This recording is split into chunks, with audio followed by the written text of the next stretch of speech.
Who tends to be assessed as not very good? More boys, right? Absolutely, more boys.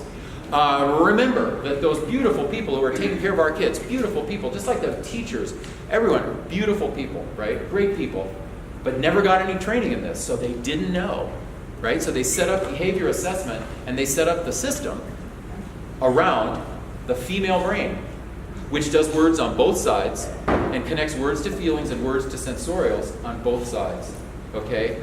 So when teacher says, it's time for story time, put that away, come sit in the circle for story time.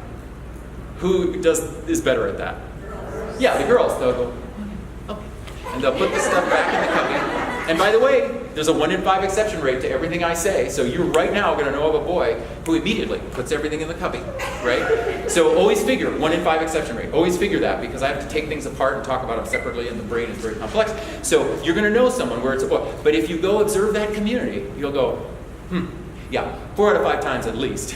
It's the boys who are still doing this thing over here. They're still doing it. They're building the thing, you know. Okay, it's time for story time. They're still doing it. Okay, it's time for story time, right? And you have to kind of get in their face for a little more, right? Yeah. And whereas the girls are more likely, because they've got both sides of the brain hear the words, it's time for story time. Both sides hear it and then connect it to like motivational centers in the midbrain and say, oh, I want to please the teacher, so I am going to do that. Or sensorial centers. Okay, I accomplished this, I'm good with that. Touching this, that feels good. I'll put it over here, touching that feels good. So it all really feels sensorially good to me. And plus I want to hear the story so that more of my verbal centers can get activated, right? So they don't know they're doing all that, but all that is going on. So they come over to story time. They've also got, I'm going to present it later, this thing called oxytocin, which makes them want to bond and connect with the teacher too. So they've got this whole package that's moving them that way. The boys, not as quickly.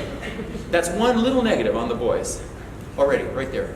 And then about 5 minutes later, when we finally get the boys corralled, and by the way, a strategy, if you're in that world, you may know the strategy, but we're always teaching multisensorial contact with the guys, right? So if we're saying, come to story time, and the guy's not activated, what that means is not generally that he's behaviorally defective, actually, but that his brain is going to need more senses involved. So we're going to need him to look us in the eye. We're going to need to touch his shoulders. So we got the visual, we've got this tactile, right? And then the auditory, louder voice.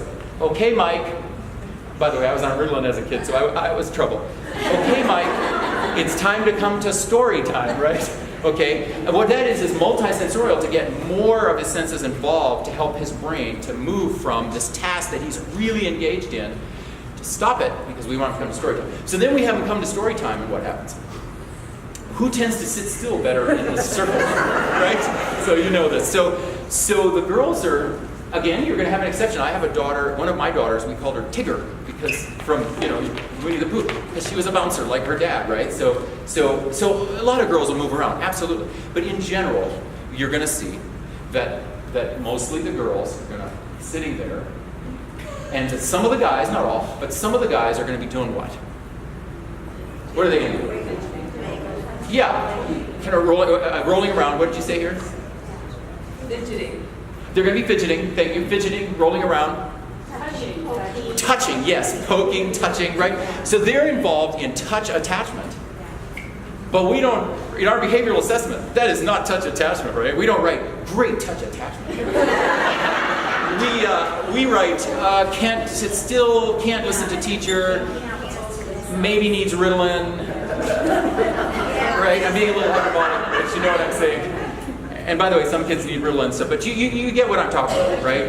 We can feel this. It's starting really, really young, where these wonderful, beautiful teachers were not trained in this, so they didn't know.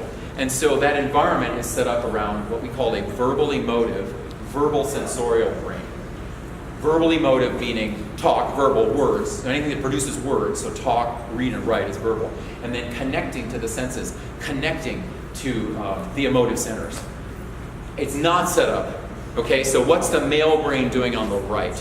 Remember, the males are not doing words, but the right is not blank. Okay, and we like to joke about it, but the right is not blank. Actually, what males have is heightened spatial mechanical centers and visual graphic centers. And by the way, girls on the right have visual graphic centers and spatial mechanical centers, but they also have verbal verbal emotive, right? But guys don't, right? So what guys have on the right are these spatial mechanicals, visual graphics. And spatial is that objects moving through space. And we set this up, right, when we said, why do guys all over the world do these things where they throw things at each other? Like all the things you described, dodgeball, we did the darts, throwing the knife, jumping off at the top of the wall to jump in the pool, etc. That all involves the body as an object moving through space and or a mediating object, some object between me and him or me and her, an object that we throw back and forth. And if you have any doubt of this, like think back when guys think back to their relationships with their dads. What do they often remember that they did with their dads? Yeah, playing basketball, throwing a ball, baseball. You had something else? Soccer, fishing. Okay. Yeah, so often we remember doing these things with the dad, let's say, or with other guys that involve kicking a ball or throwing a ball, playing catch. Huge conversations happen while fathers and sons play catch, right? Or in this era, they may be doing it via video games, but unfortunately, you don't get to have the conversations, right? Before, you playing catch, you had the conversation, and or no words were ever spoken. But the reason that the son remembers it so well later is because it was a deeply emotive experience. It was a deeply emotive experience, but it didn't involve words. And so therefore our systems are confused by it. Because our systems are like, no, if it's an emotive experience, gotta have the words, right? I would argue no. I don't think that's supported by neuroscience. I think we can support it sociologically and psychosociologically. And I'm a therapist, so obviously I'm word prone and I'm always helping guys with their words. But we make a mistake if we think that throwing a ball or throwing darts is in some way emotively inferior to talking about feelings. And that's a really, really important and huge concept, because to have systems change, that concept's going to have to permeate communities. If not, folks go, and I can say from decades of experience with this, folks will go, yeah, really fascinating, yeah, great, yeah. And then go back to the behavioral assessments that are highly verbal and that don't understand this kind of spatial intelligence or this kind of tactile intelligence, kinesthetic intelligence. And part of the reason is words are easier, and a lot of the systems that are pushing words so hard are systems that are female-driven systems. And I'll talk later about bi-strategic approaches, and I would never want to see female systems, moms, female teachers, do not have to change who you are, right? You get to be exactly who you are. The system, however, has to realize that if, for instance, in pre-K through 6, if it's 90% female, which it is, right? 90% nationally of our pre-K through 6 teachers are female. That they're great teachers, but if they're not trained in this, they're not going to know this. So they're going to overreact to or underreact to the way guys do emotives, the way guys are experiencing life. They're going to overreact or underreact, and it won't be malicious. It'll just be did not get the training. And I will ask for a show of hands. I think I know the answer. How many of you, when you got your training to be in whatever field you're in, everyone here is in the child development field. How many of you, when you got that training to be a teacher, a Head Start person, a parent, right? As a parent, we get training. Mental health, therapist, whatever you are. How many of you got a 1-semester course in male and female brain? Right? No one. And that's everywhere I go, it's the same thing. So we all walked into those systems. These beautiful women, beautiful women, walk into those systems. And those systems are 90% female, and they've shifted toward a really verbal format.